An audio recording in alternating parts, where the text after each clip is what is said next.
napakalinis. Ay, napakalinaw.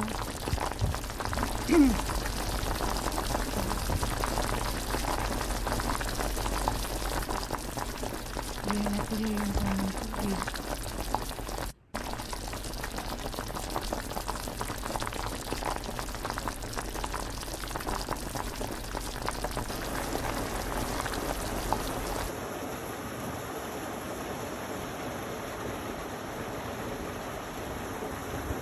Ayan, tignan nyo po yung ano, oh, kahit maliit lang na kanal dito, tignan nyo, ha. Ang linaw niya, diba? Malinaw yung tubig, kulay puti siya talaga. Hindi siya kulay brown. Ayan, nakikita nyo yung lumot, oh. Diba napakalinaw?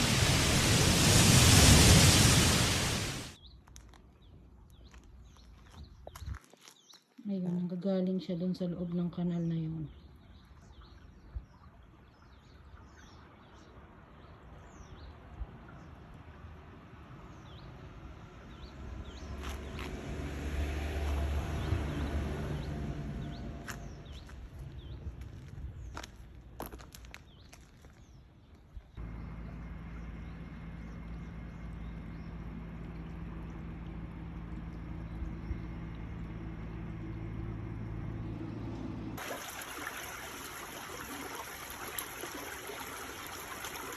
Kitang-kita yung ilalim ng lumot. Ang linis-linis ng ilog dito sa Japan.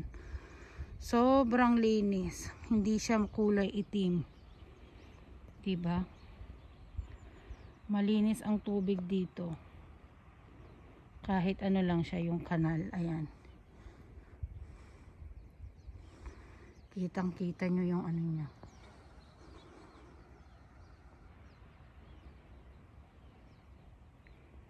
Kulay ano siya, kulay malinaw talaga. Malinaw na malinaw.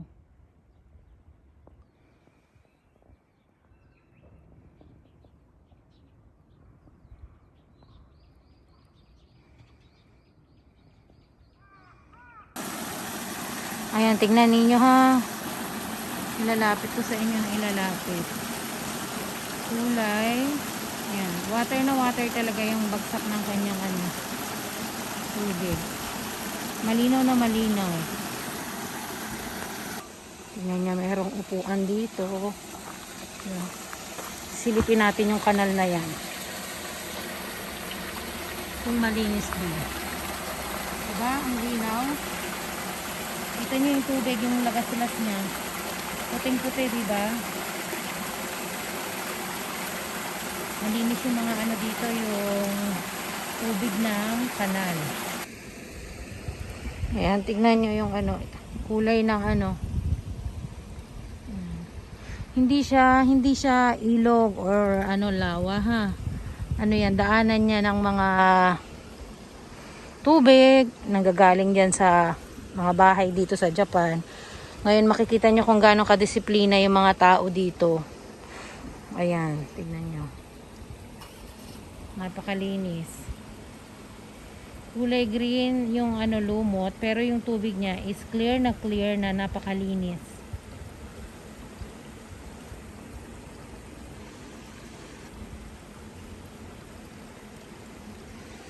Diba? Pag inilapit nyo dun, clear na clear. Tingnan nyo, napakalinaw, napakalinis.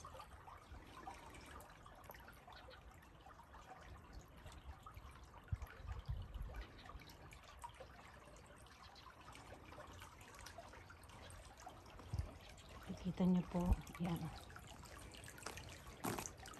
Napakalinis or napakalinaw talaga niya. Pwede nga to ipanglabas sa Pilipinas eh. Joke lang. Ayan. Tignan nyo. Pati yung anino ko nakikita nyo. Ayan. Naglalakad-lakad kasi ako.